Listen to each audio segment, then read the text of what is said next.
नमस्कार, स्वागत है आपका स्टडी आईएएस के विशेष प्रोग्राम न्यूज इन फोकस में।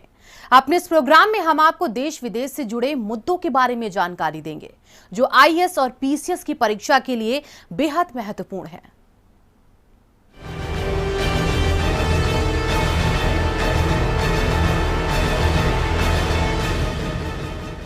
केंद्र सरकार ने बीते 3 जून को प्रधानमंत्री की अध्यक्षता में हुई कैबिनेट की मीटिंग में यह निर्णय लिया कि अब किसान अपनी पैदावार को देश में कहीं भी बेच सकेंगे। इससे देश भर में किसानों के लिए वन नेशन वन मार्केट का सपना साकार हो सकेगा। प्रधानमंत्री नरेंद्र मोदी की अध्यक्षता में हुई कैबिनेट की अहम बैठक में महत्वपूर्ण निर्णय लिए गए। इसके तहत आवश्यक वस्तु अधिनियम और मंडी कानून में संशोधन को अनुमति प्रदान की गई। अब इसके अंतर्गत कृषि उत्पादों के भंडारण की ऊपरी सीमा को समाप्त कर दिया गया।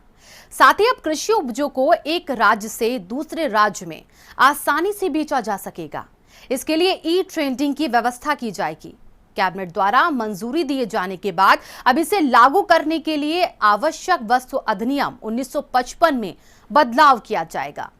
वर्तमान में जबकि संसद का सत्र नहीं चल रहा, तो ऐसे में इसके लिए सरकार ने ऑर्डिनेंस जारी किया है जो कृषि उत्पादन ट्रेड और कॉमर्स ऑर्डिनेंस 2020 के नाम से जाना जाएगा। दरअसल सरकार को आवश्यक वस्तु अधिनियम 1955 में संशोधन की आवश्यकता इसलिए है क्योंकि अब जिन खाद्यान्नों का अंतर्राज्यीय व्यापार किया जाएगा वो आवश्यक वस्तुओं की सूची में आते हैं। आवश्यक वस्तुओं की सूची में आने वाली चीजों का उत्पादन, आपूर्ति और वितरण सरकार नियंत्रित करती है। ये व्यवस्था वर्ष 1955 में आवश्यक वस्तु अधिनियम पारित करते हुए की गई थी, जिससे कि सरकार अब रोजमर्रा की जरूरत में काम आने वाली वस्तुओं को नियंत्रित कर सके, इनकी कालाबाजारी को भी रोका जा सके।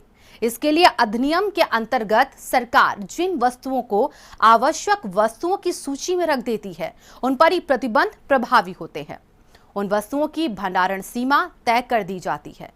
साथ ही सरकार इनके खुदरा मूल्य को भी निर्धारित कर सकती है। इन आवश्यक वस्तुओं की श्रेणी में खाने की चीजें, तेल, दवाइयां, पेट्रोलियम, फर्टिलाइजर को रखा गया है। साथ ही इसमें समय समय पर परिवर्तन भी किया जाता है। वर्तमान में आवश्यक वस्तु अधिनियम की सूची से खाद्यान्न हो, तिलहन हो, दलहन हो, प्याज हो और आलू हो, इन जैसी प्रमुख फसलों को बाहर कर दिया गया। अब इसका इंटर स्टेट ट्रेड किया जा सकेगा।